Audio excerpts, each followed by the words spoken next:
Ito na naman tayo sa another episode ng ating Badong Aratilis Vlogs. Pag-uusapan natin ngayon, ito po, no? Erwin Tulfo bilang journalist versus Erwin Tulfo bilang Bendalo, senator. Ano po ang pagkakaiba ng mga paniniwala ng mga sinasabi ng journalist pa si Bendalo, Erwin Tulfo, ngayong senador na po siya. Alam niyo po, ito po yung hinangaan natin na biglang nanumbalik lang sa ating isipan. Kasi masyado na na-expose ngayon yung mga Tulfo, di ba? Pero ito po yung mga bagay kung bakit natin hinangaan yung mga Tulfo. Sa tingin natin, before sila mga naging senador, ang tingin po natin sa kanila, they will make a difference, no? Kasi nung sila po ay mga journalist, nung sila po ay nakatutok lamang sa radyo at sa telebisyon, ang gaganda po na sinasabi nila para sa bayan. Ito po ang isang pinakamagandang halimbawa, no, nung sinabi ni Bendalo yung tungkol po sa juvenile law bago po siya maging senador o nung siya po ay isang journalist. Kaya po, ganun po kapopular ang mga Tulfo dati. Kasi po, kaya nga po, di ba, nauso rin yung isumbong mo kay Tulfo. Talagang sila po yung nakitaan ng mga pangkaraniwang mamamayan. Kaya alam ko po, kahit hindi po kayo umamin, no? Alam ko po na yung pong inyong isinama po ninyo lagi, sinasama nyo po lagi sa pagboto ninyo itong mga Tulfo dahil sa paniniwala po ninyo na sila yung Tulpong napapanood ninyo na naglilingkod sa mamamayang Pilipino. Alam ko po marami nag-iisip sa inyo, bakit ko sasayangin ang boto ko sa hindi ko pa alam kung maglilingkod o hindi. Samantalang itong mga Tulfo, marami nang natulungan, di ba? Pero ngayon po, kitang-kita natin, iba po pala, no? Yung personalidad ng mga Tulfo nung sila po ay mga broadcaster pa lamang, journalist pa lamang, kaysa mga Tulfo nang sila po ay ibinoto na natin. Ayan, di ba? Okay. Isa pa po sa pag-uusapan natin, ito po sinasabi ni Kiko Pangilinan na marami raw pong nagpapalaganap ng kasinungalingan ngayon tungkol dito sa juvenile law na tila sinisiraan. Ilantad mo kung ano ang paninira na ginagawa sa juvenile law. Ano yung sinasabi ng mga tao na hindi totoo? Yung bang sinasabi ng mga tao kasama na ang inyong lingkod na hindi mapaparusahan yung mga nagkasalang minor de edad? Mali ba yan? Sagutin mo. Kasi gusto mong palabasin, hindi niya naman po direktang sinasabi. Ang sinasabi niya kasi, hindi papakawalan. Pero ang dating sa tao, akala ng tao, yung kahulugan ng hindi papakawalan ay ikukulong. Hindi po. Hindi po pakakawalan, pero hindi rin ikukulong. Sino po ang nanlilin lang? No? Yan po ang laman ng batas mo. Imbis na umamin ka na ito ay nasamantala ng mga batang tuso. Yung mga tinatawag nating batang may criminal mind, nasamantala ito. At hindi lang po yung may mga bata po nagsasamantala dito. Mismong mga sindikato na gumagamit sa mga bata. Yan po ang katotohanan. Kiko.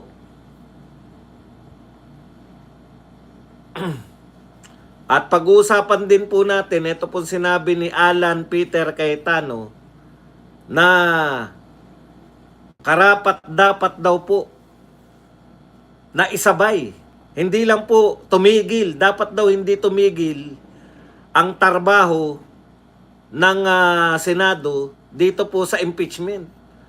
Pwede pong mag-multitasking dahil may mas malalaki pa pong pagnanakaw kaysa ibinibintang dito kay BP Sara sa impeachment. Yan yung sinasabi po natin dito sa mga tukmolins na to. Okay. Yan po ang ating pag-uusapan, pero bago yan, kung bago ka pa lang dito sa ating channel, mag-subscribe ka na. Dahil ito lang ang tanging channel na may kinikilingan, may pinapanigan. Una sa balita, huli sa impormasyon, kaya ano pang hinihintay nyo? Pindot na, okay. Pag-usapan kagad natin mga kapatid, no? Eto na po. Unahin na po natin kung ano yung mauuna rito. Eto lang po, naisip-isip ko lang. Tutulungan lang po natin yung mga kalaban natin. Kasi po, lahat na po ng uri, lahat na po ng uri ng paninira, ginawa na po nila sa mga Duterte. Di ba? Lahat araw-araw nilang sinisiraan. Ang tanong, siguro ito yung tanong nila sa kanilang mga isipan. Bakit hanggang ngayon hindi pa rin bumabagsak yung mga Duterte? Bakit number 1 pa rin at malayo ang agwat ni BP Sara sa mga susunod sa kanya sa mga presidential survey? Bakit hanggang ngayon very popular pa rin si BP Sara at ang mga Duterte sa mga taong bayan? No? Kasi po, maaaring hindi nyo na alam kasi lahat na ginawa ninyo, lahat na ng pambabaton na ginawa nyo, lahat na ng paninira ginawa ninyo sa mga Duterte. Pero bakit hindi pa rin nasisira? Di ba? Simple lang po ang sagot dyan. Yung akala nyong paninira sa kanila, yung akala nyo sinisiraan nyo sila, yun po ang dahilan kung bakit namin sila hinangaan. Baliktad po eh. Ipinansisira nyo sa kanila yung hinahangaan namin sa kanila. Halimbawa po, pinakamalupit na paninira ninyo, kriminal si Tatay Digong at ang mga Duterte dahil sila ay very willing na mag-conduct ng war on drugs. Ipinansisira ninyo yung war on drugs. Samantalang, diyan kami bumilib kay Tatay Digong. Siya lang po ang tanging presidente na talagang nakapagpatigil ng malawakang paggamit ng droga sa Pilipinas. Ipinansisira ninyo yung war on drugs. Samantalang hinahanap-hanap namin yan tuwing may nakikita kami, tuwing naririnig namin na may balita na isang anak, pinatay ang kanyang ina dahil lulong sa droga. Tuwing may nakikita po kami na live video na isang pulubi pa nga yung sabi, nananapak ng pasaherong senior citizen sa jeepney. No? Alam natin, yung itsura nun, droga po yun. Yun pong mga nakikita po natin na pagbalik na naman ngayon, bida na naman po yung mga addiksyones. Sila na naman po ang bida sa kanto. Nagbalik na naman po sila. Yan po yung mga panalangin namin na sana mabalik yung war on drugs ni Tatay Digong noong araw. Yan yung ipinapanira ninyo. Ikalawa, ano pa ba yung pinapanira nila? War on criminality. Galit na galit sila kay BP Sara dahil nananapak ng sheriff. Galit sila sa mga Duterte dahil pinapakain yung masyadong matatapang. Rugby pa pala yung hawak ng tao na yun. Hindi ka naman mananapak ng walang dahilan kung hindi ka sabog eh. Balik na po yan. Ang dami po napapanood. Meron nga isang katutak na batang rugby boys lumusob sa isang jeepney. Pinaghablot na lang lahat eh. 1 dosena yata yun. Napanood ko rin. Kaya po, pinansisiraan ninyo yung war on drugs. Yan po yung gusto ng mga taong mabalik.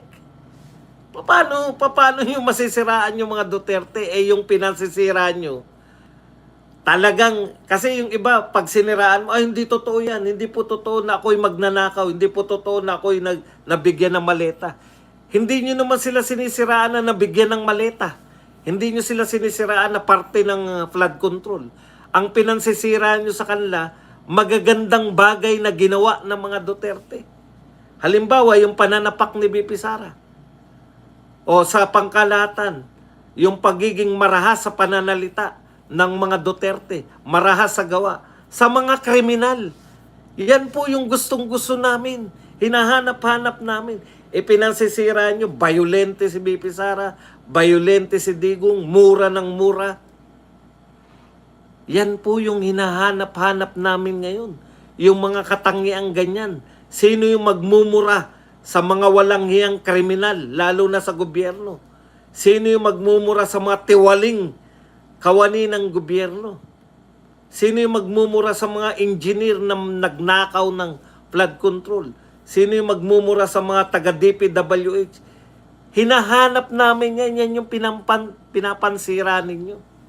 Naintindihan nyo? Kaya nananatiling buhay sa amin si Tatay Digong at ang kanyang mga Duterte. Dahil sinisiraan ninyo yung maganda nilang ginagawa. Hindi po masama maging marahas sa mga kriminal. Isa pa. Tignan po ninyo. Yung pong kanilang war on corruption. Yung papakain ko sa iyo yan pag hindi kayo tumigil. Gustong-gusto namin ipakain ninyo yung maleta sa mga magnanakaw. Yun. Sabi nyo marahas yung mga Duterte. Galit kayo sa marahas ng mga Duterte. Kanino marahas sa mga Duterte? Sa mga kriminal. Sa mga korap. Yan po yung hinahanap namin. Hindi tatagal yang sa unang taon pa lang ng pagnanakaw dyan. Hindi na po sila makakapagnakaw sa flood control. Isa pa. Yung pagwawakas ng insurgency. Yung tinapos. Yung talagang halos wala na po natira sa mga rebelde. Kahit na ano pong rebelde. Eto kitang-kita natin, kakampi ninyo eh. Kakampi ng gobyernong ito. Yung mga kaibigan ng mga rebelde. Yung winawakasan nila Tatay Digong at ng mga Duterte, kakampi nitong mga to.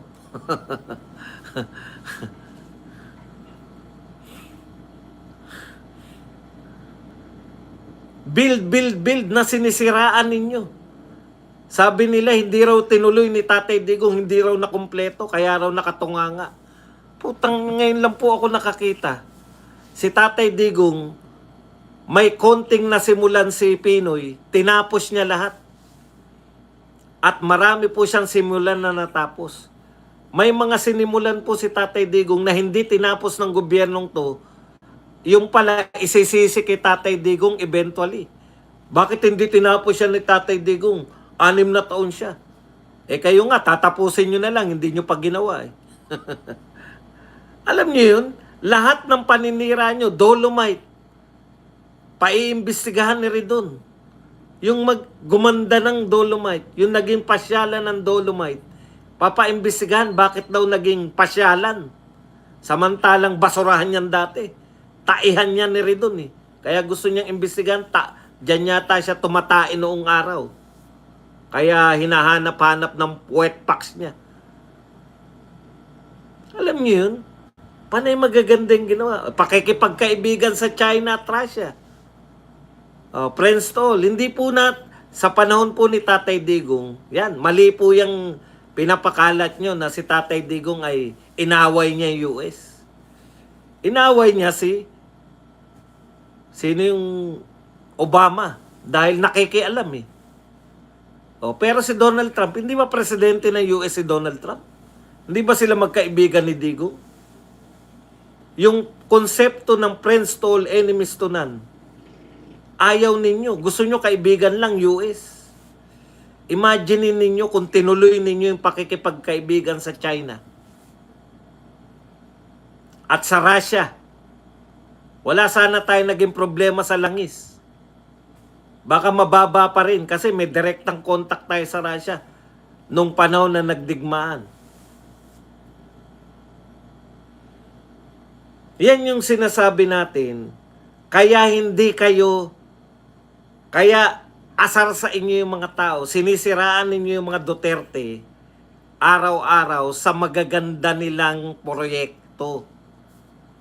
Sinisiraan nyo yung war on drugs. Wala naman kayong ginawa para mapigilan ng droga.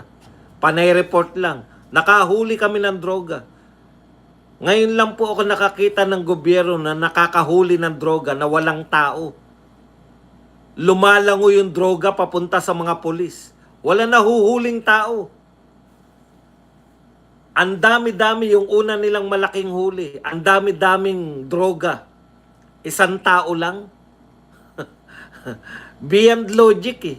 Sa panahon ni Tatay Digong, nagbabypass operation, nanlalaban dahil lang sa wala pang 1 kilong droga. Ngayon, tunay-tunilada yung droga, walang tao. Ang bilis naman magbago ng mga kriminal. Wala pang 1 kilo, nakikipagpatayan eh. Manood po kayo ng mga pelikula. 1 kilong cocaine, 1 kilong shabu. Patayan na po yan. Hindi po ba? Pero dito, tunay-tunilada, lumalangoy. Lumulutang eh, sa tubig, mahuhuli. Walang ibang taong nahuli. Mahuhuli lang po. Droga lang. Only in the Philippines, only sa panahon ni BBM.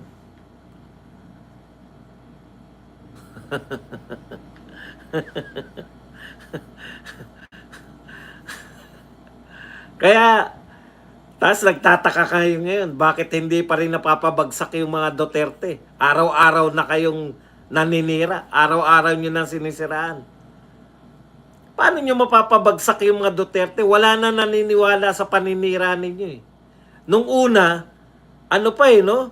Pero yung araw-araw sisisihin nyo. 1 taon na po nakakulong mahigit si Tatay Digong. Siya pa rin na may kasalanan. Diyan sa barilan niya.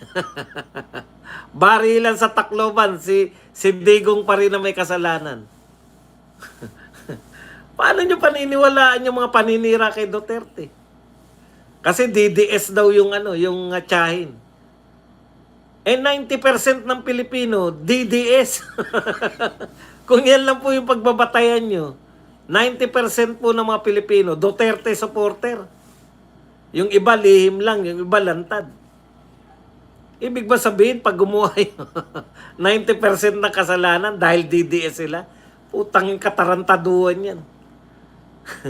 Magtanong kayo ng mga bagong pasok sa bilangguan.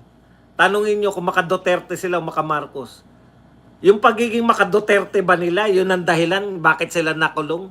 Gumawa sila ng krimen. Kaya, ang paninira ninyo sa mga tao, sa mga Pilipino, tatanggapin lang yan ng mga bobo at tanga. Yan lang po ang tatanggap dyan eh. Si Duterte pala may kasalanan nung barilan sa Tacloban. Samantalang sa usapan ng mga bata, kung ano-ano sinisisi nyo. Sinisi pa yung Gorbax. Hindi nga namin naunawaan yung Gorbax na yan kung paano nangyari na magiging napaka-normal po. Hindi po ako naniniwala dyan. Yang mga ganyan na sisisihin yung social media ay yung mga nilalaro ng mga bata. Yan po malaking kalokohan po yan. Matagal na tayo naglalaro ng baril-barilan. Namaril ba tayo? Namaril ba tayo nung tayo po ay Baka hindi naglalaro yung mga bata na yan ang sinasabi niyong games eh. Nanonood tayo ng mga violente. Tama, lahat ng mga pelikula ni Stallone tsaka nakalakayan natin yan, pinanonood natin yan yung Rambo 1, 2, 3, 4, 5, 6 hanggang 18. Rambo 18 na. Hindi pa rin tayo naging violente. Ilan na napatay ni Lito Lapid sa pelikula? Naging violente ba tayo? Mga katarantaduhan yan. Hindi nyo nalulutas yung mga problema. Naninisi kayo ng mga... Tapos yun ang pagbawal natin ng mga... yan na lang nga pinapanalo natin eh. Mga computer games eh. Alam niyo po, saan tayo nagcha-champion sa buong mundo? Doon po sa walang papel ang ating gobyerno. Sa totoo lang po. 'Di ba? Oh. Bilyar. Kaya nag-champion yan sila Bata Reyes, mga tambay yan ng bilyaran. Hindi nag-aaral, tambay ng bilyaran. Puta, natuto ng skills. Naging world champion. Yung mga e-games natin ngayon na nagcha-champion sa mga Dota at saka iba pa. Hindi ko na alam kung ano pa ibang laro bukod sa Dota. Champion tayo, world eh. Kasi mga tambay yan sa... Hindi na nakakapasok dahil laro lang ng laro. Pero yung mga may pakialam yung gobyerno, hindi po tayo nagcha-champion kahit kailan. Sa mga kusa lang po dahil, ayun po, tambay. Kaya ang kasabihan po ng mga champion, wag po kayo hingi ng sa mga champion ng bilyaran. Kasi ganito po ang payo ng mga yan. Ang pag-aaral nakakasira. Nakakasira ng pagiging champion. May potential ka sana kung tumambay ka sa bilyaran. Hindi po, hindi natin sasabihin yan. Anyways, yan po ang dahilan kung bakit hanggang ngayon yung mga Duterte namamayagpag. Hindi na nga nila pinipicture si BP Sara eh. Hindi na nga nila pinapakita yung mga pagdalaw ni BP Sara sa mga patay. Bakit po? Kaso sinisiraan nila araw-araw eh. Yung paninira nila. Pucha, yan ang gusto namin, nananapak ng sheriff. Gusto namin pag presidente yan at may magnanakaw na cabinet official. Sapakin ni BP Sara. Okay, punta na po tayo rito sa mga mali-malita. Eto po, katulad po nito, si Erwin Tulfo po, ang laki po ng pinagbago. Ito yung sinasabi natin, yung mga Tulfo before, talaga naman, aminin nyo po, tagahanga rin kayo ng mga Tulfo, kaya nga maraming mga Duterte na nag-unfollow na sa mga Tulfo. Kasi tayo talaga yung mga follower na yan, di ba? Kasi gusto talaga ng mga Duterte, yung mga ganyan. Mga Duterte supporters, gusto nila yung action, may action. Eto mga Tulfo, ma-action eh. Before sila maging senador. Noong naging senador na sila, wala na. Pangkaraniwan na lang. Minsan, hindi mo na marinig man lang. Ito po, ang pinakamagandang halimbawa sa juvenile law. Ito po ang sinabi ni Erwin bago siya maging senador. Ulitin ko po, journalist o broadcaster siya nito bago siya maging senador. Sabi ni Erwin Tulfo, kung walang may plano na ibasura yung batas mo, kay Kiko niya sinasabi to kung walang may plano na ibasura yung batas mo na juvenile justice law, sa 2022 tatakbo ko sa Senado para ibasura yung punyetang batas na yan. Kung hindi mo masibak yan, sibaking ko mukha mo. Palakpakan yung mga nakakarinig basta ganyan. Ang galing talaga nito. Iboboto ko talaga to. No? Antindi. Sibakin daw yung pagmumuka pag hindi niya sinibak yung juvenile law. O naging senador na po. Natupad na yung pangarap na maging senador. Eto na po. Iba na po sinasabi. Nais ko lamang pong sabihin na tama naman po ang paggawa ng batas nitong Juvenile Justice and Welfare Act dahil ito po ay alinsunod sa pinirmahan natin sa United Nations. biglang sumusunod na tayo sa United Nations Biglang United Nations ng katwiran mo Yan po yung pabago-bagong ganyan. Samantalang ang mga Duterte, anti-drugs na noon, kinundi na po sila ng mga dilawan, dinimanda sila dahil sa anti-drugs. Hanggang ngayon, anti-drugs pa rin. Pag yung mga tao po pabago-bago ng mga kanilang prinsipyo, ng kanilang pinaniniwalaan, isa lang po yung ang katotohanan dyan. Is either wala talaga silang prinsipyo or pabago-bago po sila. Mahirap pong pagkatiwalaan yung mga walang prinsipyo at yung mga pabago-bago. Depende. nakadepende kung saan may pakinabang. Di ba? O, popular sila pag nagsasabi sila sila ay galit sa mga juvenile law. Tuwan-tuwa yung mga nanonood sa kanilang. Karamihan ay mga Duterte supporter. Gusto ng mga Duterte yan eh. Di ba? Tama yan. Mali yan si Kiko. Yan po yan. O yun, pwede rin yan. Na bago po, maaring yan ang paniniwala nila nun, pero dahil sa sila po ay hindi bayaran, dahil sila po ay hindi tumanggap ng maleta, okay, tayo nyo ha, hindi nyo kami pwede ritong sabihin na inaakusahan namin kayo. Ang linaw ng sinasabi ko, hindi kayo bayaran, hindi kayo tumanggap ng maleta. Dahil hindi kayo tumanggap ng maleta, nabago po yung pananaw nila. Noong panahon na wala pang maleta, ang sinasabi, palpak yung batas mo, Kiko. Noong panahon na hindi sila tumanggap ng maleta, ang sabi na, dahil hindi sila nakatanggap kahit kailan ng maleta, ang sabi na po, tama yan, yung ginawa mong batas. Paano ang isang tao magsasabi sa ibang panahon na mali yung batas mo at sa ibang pagkakataon, tama yung batas mo? Mga taong walang prinsipyo lang po ang nagsasabi niyan. Or, mga taong hindi nakatanggap ng maleta.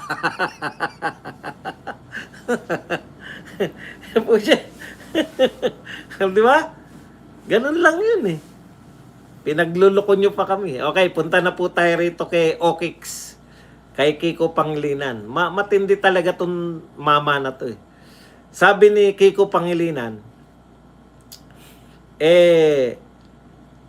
kinukundina niya. Ito po, yung kompleto. Bilang ama, inuulit ko ang pagkundina sa school shooting na nangyari sa Tacloban. Kinukundina ko rin ang mga kasinungalingang ikinakalat tungkol sa Juvenile Justice and Welfare Act at sa akin. Alam mo, Kiko, mahilig ka mag-cyber libel eh. Sinasabi mo ngayon, putya, hindi nga nahe-headline yung mga atake sa'yo eh. Sina-cyber libel mo eh. Di ba? Mahilig ka mag-cyber libel. Bakit hindi mo i-cyber libel yung mga naninira sa'yo ngayon? Kasi tama yung sinasabi nila. Yung sinasabi mo na hindi papakawalan dapat, hindi yan nangangahulugan na ikukulong. Yung sinasabi mong kasinungalingan yung hindi mapaparusahan, talaga namang hindi sila mapaparusahan. Ayon sa batas mo, hindi sila mapaparusahan.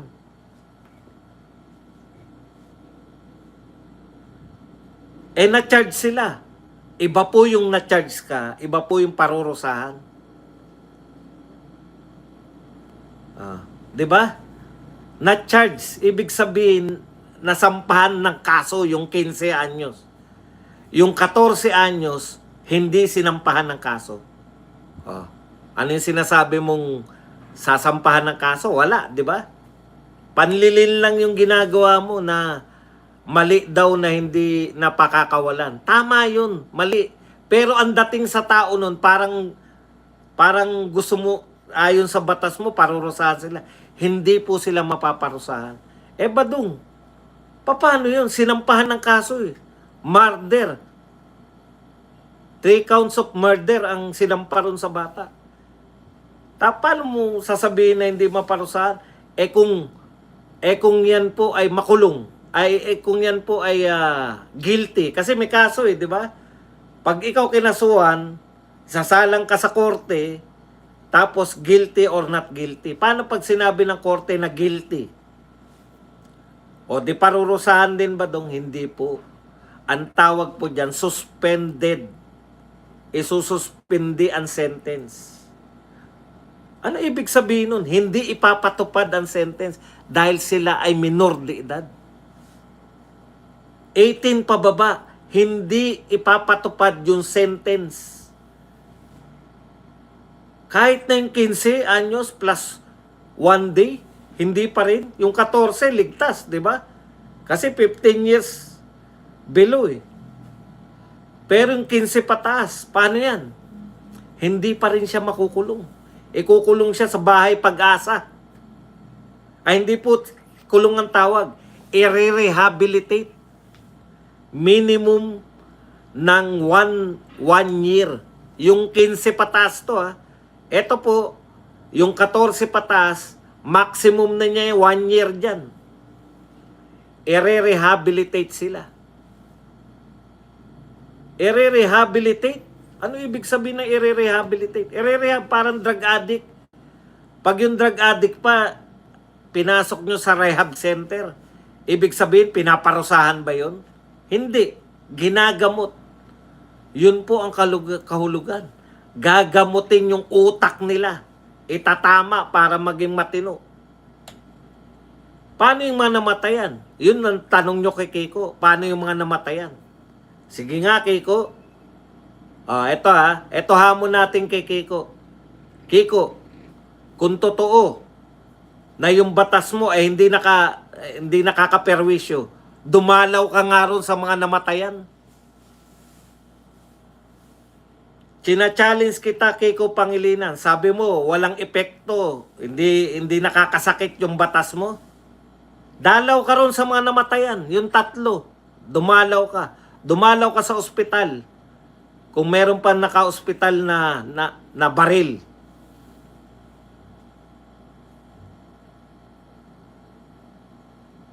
Para patunayan mo na hindi ka na malinis ang konsensya mo. Dumalaw ka sa mga namatayan.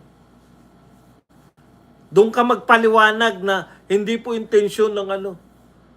Ang intensyon ng batas mo, protektahan yung mga batang nakagawa ng krimen. Hindi protektahan yung mga biktima ng krimen. Parang sa droga yan, yung inaalala ninyo yung namatay na mga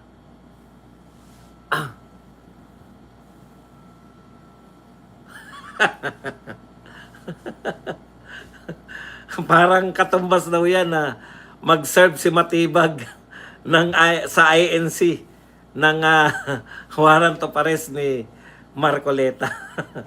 may nalabas si Aimee ha. Sabi ni Aimee talagang parang yung chismis na nagtalo-talo yung mga general kung sino yung magsaserve. Wala raw gustong mag-serve. Ayon lang kay Senator Aimee yun. Okay.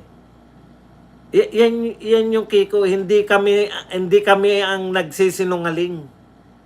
Tama yung sinasabi namin. Hindi mapaparusahan yung mga bata na yan.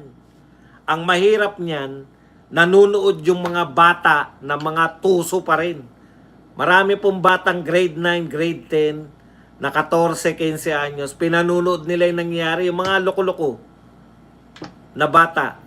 Yan dapat gabay ng magulang, gabay ng eskwelahan, at saka mga, yung po bang yung posibilidad na mahuli sila, yun po dapat ang makita. May police visibility, damihan yung barangay sa bawat eskwelahan, makipagtulungan yung barangay, dagdagan nyo yung budget ng mga barangay para makapag-hire ng mga maraming volunteer na barangay tanod. Okay. Dito po, palpak din po yung atake nila. Ito po, real talk po tayo. Ngayon po sa mga ginagawa ng prosecution team, naniniwala talaga ako na wala talaga silang matibay na ebidensya kay VP Sara. Bakit? Bakit mo imbitahan yung sinapak na sheriff? Ano ang silbi nun? Ginawa yun ni VP Sara, mayor siya. Yung bang ipagpalagay na natin na kasalanan yun? Yung bang ginawa mong kasalanan nung mayor ka? Pwede yun na dahilan para ma-impeach ka bilang vice president? Hindi. Ini-impeach nyo siya hindi bilang mayor. Ini-impeach nyo siya bilang vice president. So, ibig sabihin, wala talaga kayong maipakita na ginawa ni VP Sara nung vice president siya na karapat dapat siyang ma-impeach o matanggal sa pwesto. Na-impeach nyo na pala. Wala talaga siyang kayong pruweba. Kasi yung nanapak siya, kitang-kita na ang lahat yan eh. May pruweba eh. Ngayon po, ngayon Vice President siya, may sinapak ba siya? O meron ba siyang kung ano man yung gusto niyong ibintang? 'Di ba? Kinakailangan yung gamitin yun para pasamain. Bakit? Kasi ang tingin ninyo sa mga senador bobo. Yan, wag na tayo magkunwari. Kasi kung ako yung magiging judge diyan, halimbawa ako senador, puta babarayin kita kagad. Bakit mo ino-open yan? Mayor siya niyan. Wag yan. Yung Vice President lang siya, yan yung iharap nyo sa amin. Sa tingin kasi nila, bobo yung mga senador ngayon. Hindi mo rin naman masisisi tong mga prosecutor sa pag-iisip. Di ba? Dahil bobo mga senador, mapapaniwala natin yan na yung kasalanan bilang mayor ay pwedeng dalhin niya para siya ay matanggal bilang Vice President. Bobo lang po yung magpapasya na tama yung sinasabi nyo. O, minamaliit ng prosecutor yung uri ng ating mga senador. Sa panahon ba nila Miriam, nila Joker Arroyo, nila Chopisto Ginggona, nila Angara, nila Enrile, yan sa tingin nyo makakalusot yan? We would like to call on our next witness, the sheriff. Pucha, kung si Enrile yan, bababain kagad yan. Bakit nyo isasalang dito yan? Pinaglalaruan nyo ba kami? Ini-impeach nyo Vice President, tapos isasalang nyo yung kasalanan niya bilang mayor? Anong tingin nyo sa amin? Si Enrile, narinig ko yan. Maybe my hearing is not good, but I am not senile. Binara po ni Enrile yung mga nakalimutan ko na kung natandaan ko na lang yung sinabi ni Enrile. Mahina raw ang pandinig niya, pero hindi siya senile. Huwag nyo silang pinagluloko. Ito po, tahasan pong panluloko sa Senado. Hinahamon ng mga senador.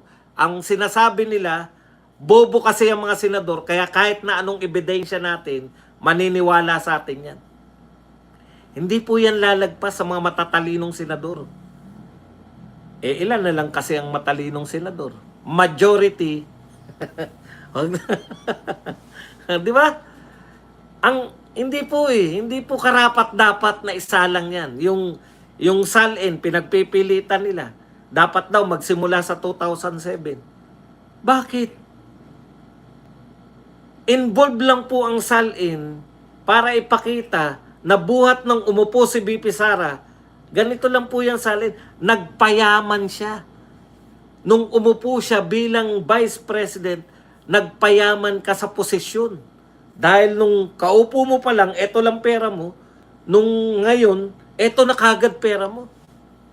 Ano po koneksyon ng 2007 dun? Wala. Pero bakit po nila may ilulusot yan? Kasi tingin nila yung mga senador, bobo. Nakakahiya po. Kaya pag wala nag-react na senador yan, hinayaan nyo yan, tama yung hinala nila. Kung ako senador, hindi ako papayag. Iniinsulto yung pagkatao namin. Iniinsulto yung Senado. Wala silang ebidensya ngayon, Vice President. Ipapasok nila ebidensya nung hindi pa Vice President. Anong uri yan?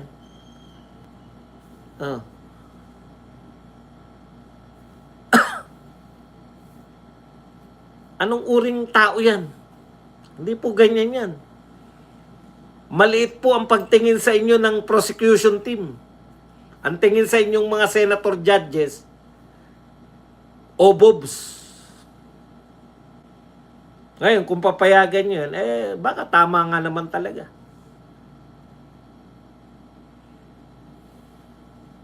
O, katulad nito, Mary Grace Piatos. Tignan nyo po yung katwiran na nakakarindi. Kinakailangan i-produce nila si Mary Grace Piatos. Yan yung gusto ni Chua eh. Ang magpo-produce ni Mary Grace Piatos, yung prosecution, ay yung defense.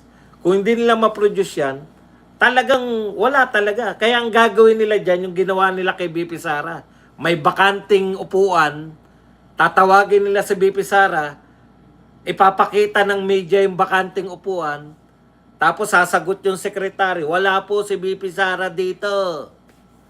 Speaker! Bumabaha ng yaman, Speaker! Ganun ang gagawin ninyo. Maaari lang yun pag hindi kayo sinabihan.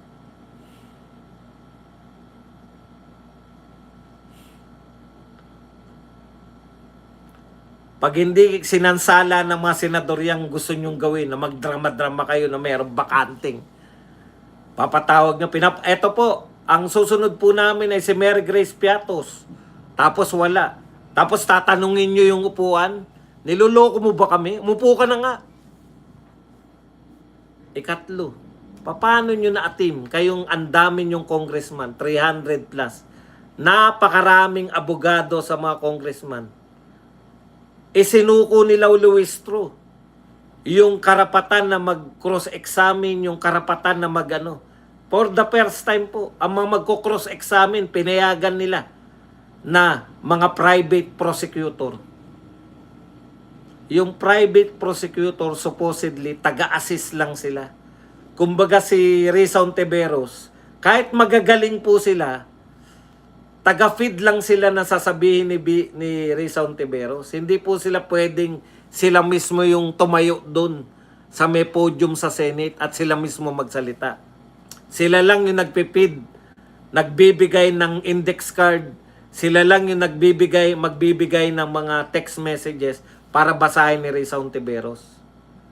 Pero ito pong mga public prosecutor, nakakahiya po. Isiningit po nila na pwede na yung mga private prosecutor.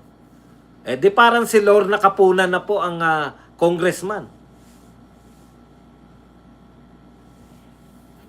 Di ba? Parang si Lorna Capuna na po at yung mga kasama niya. Ang tatay yung mga congressman. Nakakahiya naman sa mga congressman. Wala palang kakayahan yung pinadala nila doon. Nadala kayo lahat sa speech. Na pan-declamation. Iba po yung pang-declamation. Tignan nyo naman po. Yung season, attorney season, no comment. Yung pan-declamation, hindi ako papayag na kain ng buhay. Panay arte.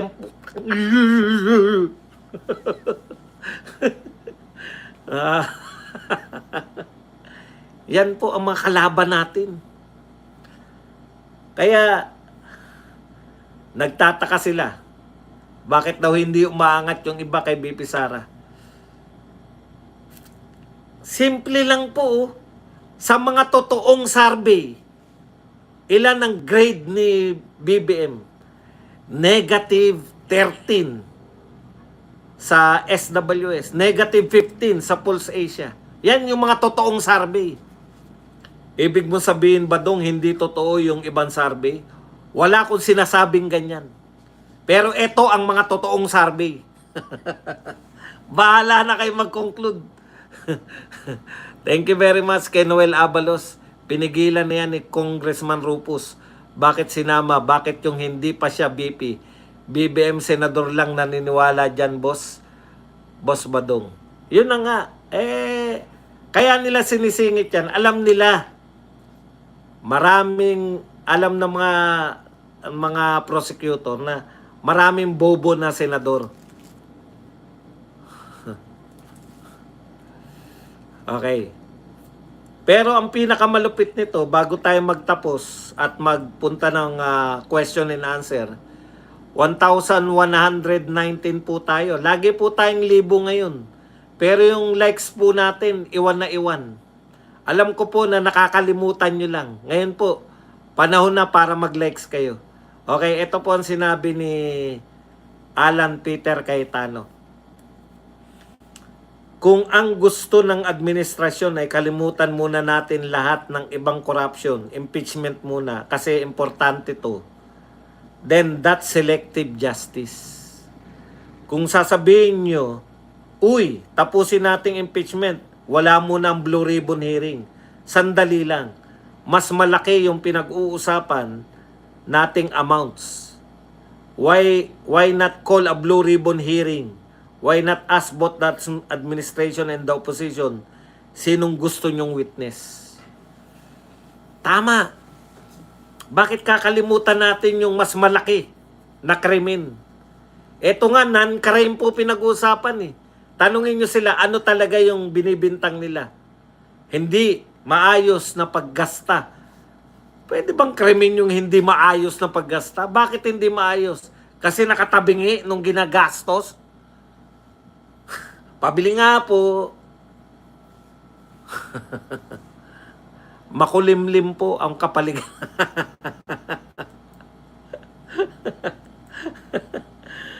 Walang iya kayo. Ginawan nyo pa na intriga. Makulimlim ang kilikili.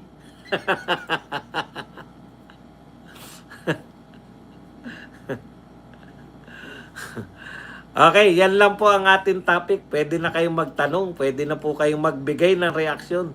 At higit sa lahat,